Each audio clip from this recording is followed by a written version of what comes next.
नमस्कार मित्रों, मेरा नाम है मनोज सोलंकी। आज हम एक इम्पॉर्टेंट टॉपिक पर डिस्कशन करेंगे और वो टॉपिक है रिजर्वेशन। सुप्रीम कोर्ट रिजर्वेशन में 50% कोटा कैप को लार्जर बेंच को डिसाइड करने के लिए रेफर कर सकता है।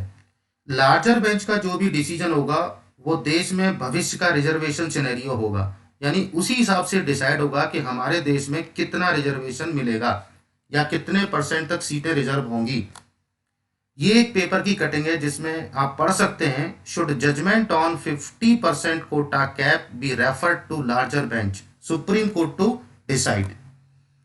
कौन सा ऐसा केस चल रहा था जिसकी सुनवाई करते करते सुप्रीम कोर्ट ने ये कहा कि हमें लार्जर बेंच की तरफ जाना चाहिए। तो थोड़ा सा उसका एक बैकग्राउंड ले लेते हैं। एक्चुअली महाराष्ट्र गवर्नमेंट ने अपनी स्टेट में गवर्नमेंट स्टेट जॉब्स में और एडमिशंस में, एजुकेशनल इंस्टीट्यूट्स में एडमिशंस में मराठीज को 16% रिजर्वेशन कोटा दिया। अपने विधानसभा में एक एक्ट पास करके उन्होंने 16% रिजर्वेशन किसको दिया? मराठीज को दे दिया। बिकॉज ऑफ दिस, इसकी वजह से क्या हुआ, जो ऑलरेडी महाराष्ट्र में 52% रिजर्वेशन था, अगर हम 16% ये भी अगर ऐड कर देते हैं तो टोटल रिजर्वेशन, देखिए महाराष्ट्र में ऑलरेडी 52% रिजर्वेशन था, अगर ये 16% इसमें ऐड कर दो तो 52 plus 16 is equal to 68% total reservation Maharashtra state में हो गया। इस इस लॉ के अगेंस्ट में बॉम्बे हाई कोर्ट में एक अपील फाइल होती है, एक केस फाइल होता है, जिसमें जिसमें ये कहा गया है कि ये जो 16% रिजर्वेशन दिया गया है that is not constitutionally valid, यानी कि ये संविधान सम्मत नहीं है। ये ऐसा केस बॉम्बे हाई कोर्ट में गया। बॉम्बे हाई कोर्ट ने अपना डिसीजन दिया और उस डिसीजन में ये कहा कि जो 16% रिजर्वेशन दिया गया है मराठास को, दैट इज कॉन्स्टिट्यूशनली वैलिड, यानी संविधान सम्मत है, इसमें कुछ भी संविधान का वायलेशन नहीं है, संविधान यानी कॉन्स्टिट्यूशनली कहीं ये वायलेट नहीं करता है, ऐसा उन्होंने डिसीजन दिया। साथ ही बॉम्बे हाई कोर्ट ने स्टेट बैकवर्ड क्लासेस कमीशन को ये कहा कि आप 16% जो रिजर्वेशन दे रहे हैं उसको घटा के, उसको रिड्यूस करके आप 12 टू 13% रिजर्वेशन मराठास को दे दो। ये बॉम्बे हाई कोर्ट का डिसीजन था। लेकिन ये जो रूलिंग है हाई कोर्ट की, उसको सुप्रीम कोर्ट में चैलेंज किया गया। जब सुप्रीम कोर्ट में ये केस जाता है तो सुप्रीम कोर्ट में एक बेंच बनती है, जिस बेंच में 5 जजेज होते हैं और वो एक कॉन्स्टिट्यूशनल बेंच है।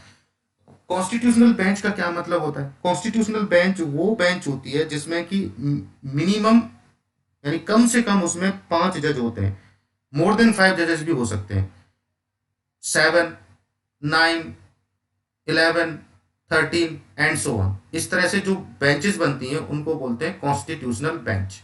और अगर किसी भी बेंच में 5 जजों से कम जज हैं तो उसको कॉन्स्टिट्यूशनल बेंच नहीं बोलते हैं। कॉन्स्टिट्यूशनल बेंच उन मैटर्स को डिसाइड करने के लिए बनाई जाती है जिनमें कि सुप्रीम कोर्ट को ये डिसाइड करना होता है कि जो भी वो सुनवाई कर रहे हैं, जो भी उनके सामने केस आया है, उसमें कुछ कॉन्स्टिट्यूशन का इंटरप्रिटेशन होना है। तो अगर वो ये देखना, अगर उसको लॉ में ये देखना है कि whether it is constitutionally valid और नॉट, तब कॉन्स्टिट्यूशनल बेंच बनाई जाती है, अन्यथा नहीं। इस केस को सुनवाई करते हुए इस बेंच ने ये कहा कि क्या हमको ये जरूरत है, क्या हमको ये देखना चाहिए कि जो इंदिरा सानी केस 1992 है उसको हमें रिविजिट करना है क्या? यानी कि केस चल रहा है मराठा कोटा, यानी महाराष्ट्र का जो लॉ है उसके ऊपर केस चल रहा है। अब इस केस की सुनवाई करते करते एक पॉइंट उन्होंने बोला, एक केस पे उन्होंने फोकस किया। कौन सा फोकस? इंदिरा साहनी केस 1992, जिसको कि हम पॉपुलरली मंडल केस के नाम से जानते हैं। क्या कहा उन्होंने कि क्या हमें इसको रिविजिट करने की जरूरत है? अब ये केस चल रहा है मराठा लॉ के ऊपर, इसमें इंदिरा साहनी केस कहां से आ गया? तो देखिए, मराठा लॉ में जो था, यानी सुप्रीम कोर्ट मराठा लॉ में किस चीज पर सुनवाई कर रहा था? बेसिकली दो ये कॉन्स्टिट्यूशनल बेंच है, तो इसमें कॉन्स्टिट्यूशन का क्वेश्चन ही डिसाइड हो रहा होगा। तो वो दो कौन से क्वेश्चन थे जो कि सुप्रीम कोर्ट जिन पर सुनवाई कर रहा था? वो दो केस थे। पहला, कि क्या कोई स्टेट किसी पर्टिकुलर कास्ट को सोशली या एजुकेशनली बैकवर्ड क्लास डिक्लेयर कर सकता है क्या? दूसरा, कि क्या कोई भी स्टेट 50% सीलिंग वर्टिकल कोटा वाली, जो कि सुप्रीम कोर्ट ने डिसाइड कर रखी है, क्या उसको एक्सीड कर सकता है क्या? यानी दो क्वेश्चन। पहला, सोशली एंड एजुकेशनली, अगर किसी कास्ट को अगर ये socially and educationally backward class declare करना है तो वो स्टेट कर सकता है या नहीं। दूसरा, क्या 50% सीलिंग जो कोटा पे लगा रखी है सुप्रीम कोर्ट ने, उसको कोई भी स्टेट एक्सीड कर सकता है या नहीं। इन दो क्वेश्चंस को सुप्रीम कोर्ट डिसाइड कर रहा था, यानी कि सुनवाई चल रही थी, डिसाइड नहीं हुआ था। उसी बीच में उन्होंने कहा कि अब लार्जर बेंच को इसको क्या हमें भेजना चाहिए। लार्जर बेंच का क्या मतलब हुआ? 5 जज तो ऑलरेडी इसको सुन रहे हैं। लार्जर बेंच का मतलब ये हुआ कि जो 50% सीलिंग वाली जो डिसीजन है, जो रूलिंग है, वो सुप्रीम कोर्ट के इंदिरा साहनी केस यानी कि मंडल केस में डिसाइड हुई थी। और मंडल केस जब डिसाइड हुआ था तो उस समय 9 जजेस की बेंच थी। तो इसका मतलब ये हुआ कि अगर उसको ओवरराइड करना है, उस डिसीजन को ओवरराइड करना है, तो अब जो बेंच बनेगी वो मोर देन 9 जजेस की यानी 11 जजेस की बननी चाहिए। और ये कौन सी बेंच है? इसमें केवल 5 जजेस हैं, तो ये उसको ओवरराइड नहीं कर सकती। इसलिए सुप्रीम कोर्ट ने ये कहा कि क्या हमको इसको किसी लार्जर बेंच को रेफर करना चाहिए, जो 50% सीलिंग वाली बात है उसको डिसाइड करने के लिए। तो अब जब ये बात चल रही है कि ये इंदिरा साहनी केस, मंडल केस, 9 जजेस, 50% सीलिंग, तो हमको ये देखना चाहिए कि ये मंडल केस या इंदिरा साहनी केस क्या है।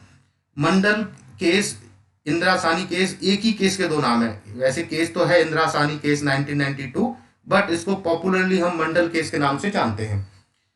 मंडल केस 1992 में डिसाइड हुआ था, यानी सुप्रीम कोर्ट की जो रूलिंग आई थी वो 1992 में आई थी। लेकिन इससे पहले हम ये देख लेते हैं कि ये मंडल केस हुआ ही क्यों था, या इंदिरा साहनी केस हुआ ही क्यों था। इन 1979 उस समय देश में जनता पार्टी गवर्नमेंट थी। जनता पार्टी गवर्नमेंट ने second backward classes commission appoint किया था। और किसके चेयरमैनशिप में? उसके चेयरमैन थे वीपी मंडल, इसलिए इस कमीशन का नाम था मंडल कमीशन। ठीक है, तो देखिए ये ऐसा नहीं है। अब देखिए क्वेश्चन आपसे ये भी पूछा जा सकता है कि क्या मंडल कमीशन जो बैकवर्ड क्लासेस के लिए बनाया गया था, क्या वो पहला बैकवर्ड क्लासेस कमीशन था? No, it was second backward classes commission, जो कि जनता पार्टी गवर्नमेंट ने बनाया था 1979 में। क्या मैंडेट था इनका? मंडल कमीशन का क्या मैंडेट था? इसका मतलब ये है कि मंडल कमीशन को क्या करने के लिए बोला गया था। मंडल कमीशन से ये बोला गया था कि आपको ये डिसाइड करना है कि हमारे देश के अंदर कितनी population socially and educationally backward है, ये डिसाइड करने के लिए उसको बोला गया था। अब देखिए यहाँ पर इस वर्ड पर फोकस करना बहुत जरूरी है कि मैं क्लासेस बोल रहा हूं, कास्ट नहीं। और यहाँ ब्रैकेट में लिखा हुआ भी है कि बैकवर्ड क्लासेस, नॉट कास्ट, यानी सोशली एंड एजुकेशनली। दूसरा इंपॉर्टेंट पॉइंट आपको क्या देखना है कि सोशली एंड एजुकेशनली बैकवर्ड कह रहा हूं मैं, सोशली एंड इकोनॉमिकली नहीं कह रहा हूं। यानी कि यहाँ पे इकोनॉमिकली बैकवर्डनेस के लिए ये कमीशन अपॉइंट नहीं किया गया था। ठीक है, चलिए, तो ये हुआ उसका मैंडेट कि क्या उसको बोला गया था मंडल कमीशन को करने के लिए। तो मंडल कमीशन ने जो उसको मैंडेट दिया था उसके हिसाब से काम किया। उन्होंने क्या काम किया?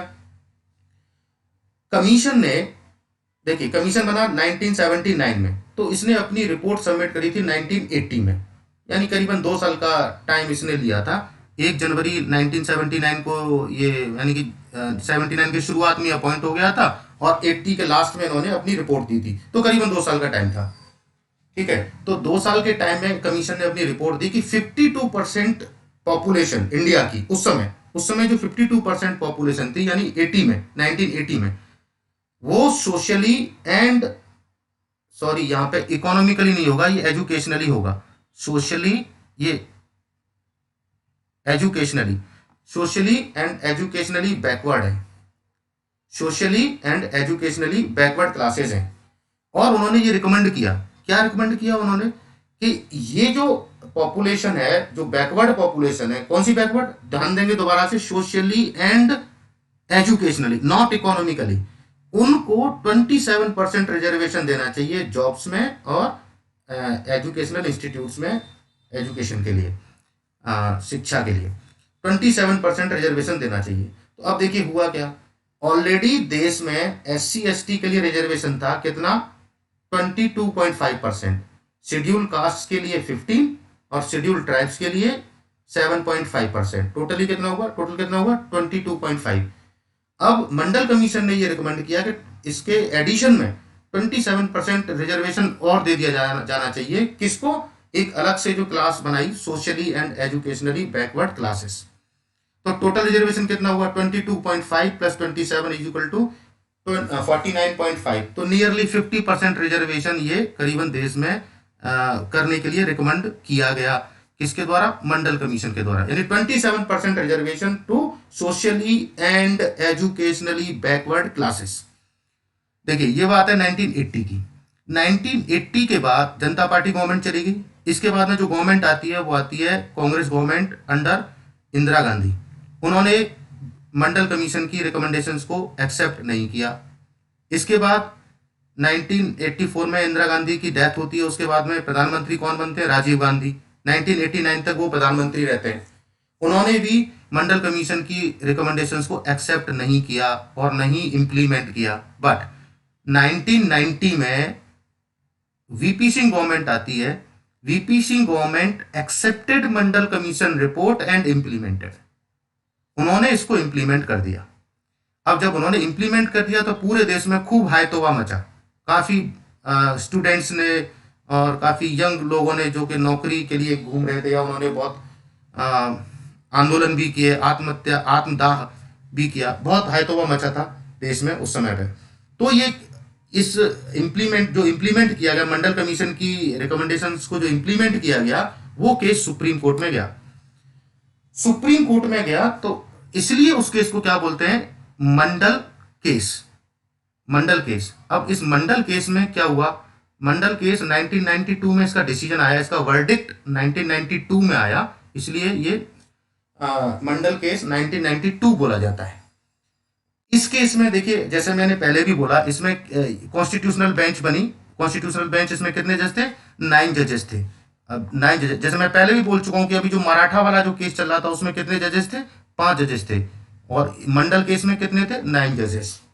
ठीक है, इन्होंने डिसीजन दिया, और डिसीजन देते समय क्या था, 9 जजेस में से 6 ने इसके फेवर में डिसीजन दिया और 3 ने इसको फेवर नहीं किया। तो अगर तो मेजोरिटी डिसीजन होता है सुप्रीम कोर्ट में, 6 जजेस बोल रहे हैं कि ठीक है, मंडल जो बीपी सिंह गवर्नमेंट ने जो किया वो ठीक है, मंडल कमीशन की जो रिपोर्ट्स हैं उनको इंप्लीमेंट करके ठीक किया वो ठीक है, और 3 ने बोला नहीं ठीक नहीं है, तो डिसीजन कौन सा माना जाएगा, जो मेजोरिटी डिसीजन है। यानी कि अब ये डिसाइड हो गया कि ये जो बीपी सिंह गवर्नमेंट ने मंडल कमीशन की रिपोर्ट को जो इंप्लीमेंट किया है, दैट इज कॉन्स्टिट्यूशनली वैलिड। दूसरी चीज, 27% कोटा इज ऑल्सो वैलिड। तो अब देखिए, सुप्रीम कोर्ट जो एक बार जो डिसीजन दे देता है वो सबको फॉलो करना पड़ता है। ठीक है, यानी कि एक प्रेसिडेंस सेट हो गया देश के अंदर दो चीजों को लेके। 2 इंपॉर्टेंट प्रेसिडेंस मंडल केस में सुप्रीम कोर्ट ने सेट कर दिए। वो कौन से थे, पहला तो यह है कि अगर कभी कोई रिजर्वेशन देना है, किसी को भी रिजर्वेशन देना है, तो पहले ये देखना होगा कि जिसको भी हम रिजर्वेशन दे रहे हैं वो सोशली एंड एजुकेशनली बैकवर्ड है। देखिए दोबारा ध्यान देंगे, यहाँ पे क्या है, socially and educationally backward, socially and educationally backwardness. यहाँ पे इकोनॉमिकली बैकवर्ड क्लासेस को रिजर्वेशन नहीं मिलेगा। ठीक है, दूसरा यहाँ पे क्लासेस की बात करेगी, ये कास्ट की नहीं, socially and educationally backward classes. ठीक, दूसरा प्रेसिडेंस क्या सेट किया उन्होंने, दूसरा प्रेसिडेंस ये सेट किया, उन्होंने कहा कि रिजर्वेशन आप दे रहे हो ठीक है, लेकिन कभी ऐसा नहीं होना चाहिए कि रिजर्वेशन 50% से ज्यादा हो जाए। In any case it should not exceed 50% limit, ये सुप्रीम कोर्ट ने कह दिया। इसके साथ ही उन्होंने एक चीज इसमें जोड़ दी, उन्होंने कहा कि अनलेस इन एक्सेप्शनल सर्कमस्टेंसेस, यानी कुछ विशेष परिस्थितियों में 50% सीलिंग को क्रॉस किया जा सकता है, लेकिन उन्होंने ये नहीं बताया कि वो एक्सेप्शनल सर्कमस्टेंसेस होंगी कौन सी, ये उन्होंने सुप्रीम कोर्ट ने उस समय नहीं बताया। अब यही मराठा लॉ के जो महाराष्ट्र जो लॉ है उस केस में यही देखना है कि क्या मतलब ये एक्सेप्शनल क्या है। तो थोड़ा चलिए आगे की स्लाइड में इसको देखते हैं। मराठा केस में क्या है और मंडल केस, इन दोनों को हम एक साथ मिला के अगर अभी देखते हैं कि दोनों को हमने देख लिया है तो क्या है, the Supreme Court will have to test if the Maratha law qualifies to be an exceptional circumstances. यानी पहली चीज क्या देखिए, अभी थोड़ी इसे पहली स्लाइड में हमने क्या देखा, ये देखा कि 50% से ज्यादा रिजर्वेशन यानी 50% सीलिंग को क्रॉस कर सकता है कि अगर कुछ विशेष परिस्थितियां हो तो Supreme Court will have to test, यानी कोर्ट को ये टेस्ट करना है कि जो मराठा का लॉ है क्या वो एक्सेप्शनल सर्कमस्टेंसेस में दिया गया है। अगर दिया गया है तो ठीक है, फिर कोई बात ही नहीं है, वो तो कहा ही गया था उसमें मंडल जो केस है उसमें कहा ही गया था कि 50% सीलिंग को क्रॉस किया जा सकता है अंडर एक्सेप्शनल सर्कमस्टेंसेस। तो कोर्ट को डिसाइड करना है कि ये एक्सेप्शनल सर्कमस्टेंसेस हैं या नहीं है। दूसरा उनको क्या डिसाइड करना था, दूसरा उनको क्या देखना था, अभी जो 42nd अमेंडमेंट कॉन्स्टिट्यूशन में हुआ था उसमें प्रेसिडेंट को पावर दी गई है, प्रेसिडेंट ऑफ इंडिया को ये पावर दी गई है कि वो ये डिसाइड कर सकता है कि किसको बैकवर्ड क्लास डिक्लेयर करना है। ठीक है, तो प्रेसिडेंट को तो पावर है, लेकिन यहां पे क्या हुआ, मराठा लॉ के केस में क्या है, मराठा लॉ के केस में है कि स्टेट ने ही ये डिसाइड कर दिया है कि कौन सी बैकवर्ड क्लास है, यानी कि मराठा बैकवर्ड घोषित कर दिए थे। ठीक है, तो क्या ये स्टेट को पावर है कि वो किसी को भी बैकवर्ड डिक्लेयर कर सके। तो ये भी सुप्रीम कोर्ट को देखना था कि क्या कोई स्टेट किसी को बैकवर्ड डिक्लेयर कर सकता है। राष्ट्रपति तो कर सकता है, लेकिन स्टेट को ये पावर है कि नहीं है। यानी इन टोटल दो चीजों को देखना था, क्या कि क्या एक्सेप्शनल सर्कमस्टेंसेस हैं, और दूसरा क्या स्टेट को ये पावर है कि वो किसी को भी बैकवर्ड डिक्लेयर कर सके। ठीक है, तो ये कंट्रोवर्सी चल रही थी। तो अब जब ये देखना है तो अब उन्होंने कहा कि 50% सीलिंग के लिए तो 9 जजेस की बेंच बनी थी इसमें मंडल केस में, तो अब जो डिसीजन होगा वो लार्जर बेंच से ही हो सकता है। ठीक है, तो अब 9 से ज्यादा यानी कि अब कितने जजेस की बेंच बननी होगी, कॉन्स्टिट्यूशनल बेंच मोर देन 9 जजेस यानी 11 जजेस की बननी होगी। क्या ऐसा पहली बार हो रहा है कि महाराष्ट्र गवर्नमेंट ने अपने यहाँ पे 50% सीलिंग को एक्सीड किया है रिजर्वेशन देने के मामले में, उसको 50% सीलिंग को ब्रीच किया है। ऐसा क्या महाराष्ट्र पहला स्टेट है? No, Maharashtra is not the first state. Tamil Nadu में ऐसा पहले हो चुका है इन 1993। देखिए ये इस केस के जस्ट बाद की बात है, मंडल केस 1992 में हुआ था, 1993 की बात है। 1993 में महाराष्ट्र ने अपनी स्टेट में रिजर्वेशन को कितना कर दिया, 69%। 69% ये सीलिंग ब्रीच होगी, 50% सीलिंग ब्रीच होगी। और उसके बाद उन्होंने क्या किया, इसको कॉन्स्टिट्यूशन में, संविधान में संशोधन करके, कॉन्स्टिट्यूशन में अमेंडमेंट करके इसको 9th शेड्यूल में डाल दिया, कॉन्स्टिट्यूशन के 9th शेड्यूल में डाल दिया। ठीक है, to avoid the judicial review under article 31A of the constitution. क्या मतलब हुआ इसका? सिंपली ये मतलब हुआ, देखिए जिन लोगों ने पॉलिटी पढ़ी है उनको पता है कि कोई भी लॉ पास करके अगर, या कोई भी एक्ट पास करके अगर 9th schedule of the constitution में डाल दिया जाता है तो सुप्रीम कोर्ट में उसके ऊपर केस नहीं हो सकता, उसका जुडिशियल रिव्यू नहीं हो सकता। ठीक है, तो इसलिए महाराष्ट्र, ये तमिलनाडु गवर्नमेंट ने इस एक्ट को पास करके 9th शेड्यूल में डाल दिया, सो दैट कि इसको supreme court null and void ना कर सके, इसको स्ट्राइक ऑफ नहीं कर सके, इसको अनकॉन्स्टिट्यूशनल डिक्लेयर ना कर सके, इसलिए उन्होंने इसको 9th शेड्यूल में डाल दिया था। तो तमिलनाडु में अब जो रिजर्वेशन है दैट इज 69% रिजर्वेशन। जो लोग जिन लोगों को नहीं पता है या जो लोग पॉलिटी के स्टूडेंट है और जानना चाहते हैं या थोड़ा और पॉलिटी के बारे में जानना चाहते हैं, उनके लिए मैं बता देना चाहता हूं कि देखिए 2007 में एक केस हुआ था जिसमें कि Coelho versus state of Tamil Nadu, उसमें सुप्रीम कोर्ट ने ये कहा था, और ये देखिए 9 जजेस की बेंच थी, 9 जजेस की बेंच थी, और ये डिसीजन वार यूनानिमस, यूनानिमस मतलब एक भी जज अपोज में नहीं था, सबने एक साथ ये डिसीजन दिया, यूनानिमस डिसीजन था कि क्या, कि कोई भी लॉ पास करके अगर 9th शेड्यूल में डाल दिया जाता है तो उसको चैलेंज केवल केवल एक ही ग्राउंड पे किया जा सकता है, या in other words I can say कि उसको इस बात के लिए चैलेंज नहीं किया जा सकता कि वो फंडामेंटल राइट्स को वायलेट करता है। जिन लोगों ने पॉलिटी पढ़ी है वो जानते होंगे कि पार्ट 3 ऑफ द कॉन्स्टिट्यूशन में फंडामेंटल राइट्स है। अगर उन फंडामेंटल राइट्स को ब्रीच करता है वो लॉ और 9th शेड्यूल में है, तो भी सुप्रीम कोर्ट उसको नल एंड वॉइड डिक्लेयर नहीं कर सकता, उसकी सुनवाई कर नहीं सकता, ठीक है। लेकिन साथ ही उन्होंने इसी केस में यह कहा कि 9th शेड्यूल में कोई अगर लॉ है उसको एक बात के लिए जरूर चैलेंज किया जा सकता है, और वो है कि अगर ये बेसिक स्ट्रक्चर ऑफ कॉन्स्टिट्यूशन को वायलेट करता है। बेसिक स्ट्रक्चर क्या है? ये basic structure of the constitution Kesavananda Bharati case में ये डॉक्ट्राइन दी थी सुप्रीम कोर्ट ने कि supreme court can review any law, कुछ भी, यानी जुडिशियल रिव्यू का उसका अधिकार है, किसी भी लॉ को वो अनकॉन्स्टिट्यूशनल डिक्लेयर कर सकता है। कब? अगर वो कॉन्स्टिट्यूशन के बेसिक स्ट्रक्चर को हार्म कर रहा है या वायलेट कर रहा है। तो इन टोटल मैं ये कहना चाहता हूं 9th शेड्यूल में अगर कोई लॉ है तो इस बात के लिए उसको चैलेंज नहीं किया जा सकता है कि वो फंडामेंटल राइट्स को वायलेट करता है, लेकिन हाँ इस बात के लिए चैलेंज जरूर किया जा सकता है कि वो basic structure of the constitution को वायलेट करता है। ये सब था जो अभी लेटेस्ट चल रहा था न्यूज़पेपर में, ये इसके बारे में काफ़ी कुछ लिखा गया रिजर्वेशन के बारे में। तो अभी देखना है कि अब सुप्रीम कोर्ट आगे क्या डिसीजन देता है, लार्जर बेंच को जाता है या नहीं जाता है, जाता है तो वो क्या डिसीजन देते हैं, तो उसके बारे में फिर आगे बात करी जाएगी।